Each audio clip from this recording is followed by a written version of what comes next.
Thank you, Madam Speaker. Let's be clear. Venezuela is one of the natural resource richest nations on the planet. Oil, top 5 in reserves in the world.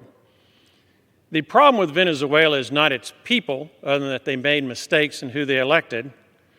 And the problem is not the lack of resources that should empower those people to be wealthy. Rather, the problem in Venezuela is self-inflicted adoption of socialism. And let's be clear about the economic havoc that is now occurring in Venezuela. We have starvation. In one recent study, average adult over a year's period of time had a weight loss in excess of 20 pounds because they could not get the calories needed to sustain their body weight. Riots have resulted.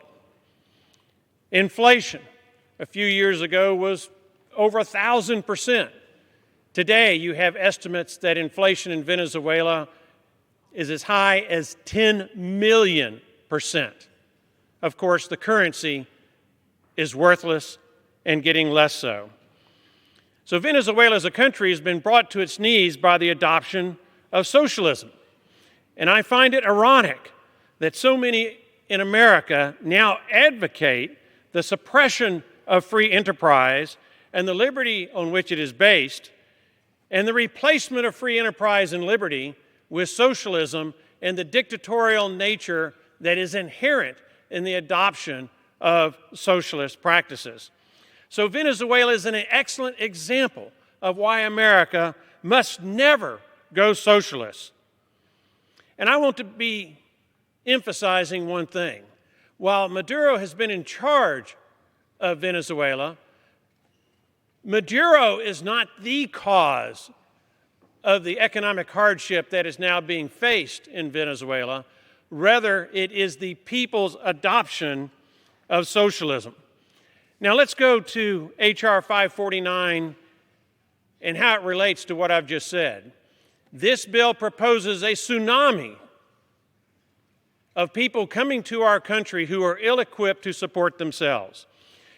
And let's put that into the perspective of where we are as a nation. We just blew through the $22 trillion debt mark earlier this year. This year, we're looking at a roughly $900 billion deficit. A deal has been reached that will only increase our deficit by $2 trillion over the next 2 years, pushing our debt up to $22 trillion. This is money we do not have to borrow to get, and can't afford to pay back. How does that relate to H.R. 549? Well, let me share some numbers with you. 60% of households with a lawful immigrant in them are on welfare, living off the hard work of others.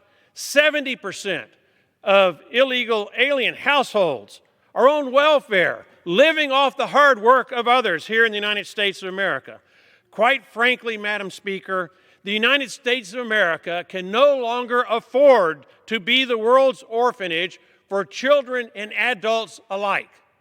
We have to get our own house in order, and this legislation helps to increase that disorder by increasing our deficit and debt, making it less manageable, and further risking a debilitating insolvency and bankruptcy of a great nation.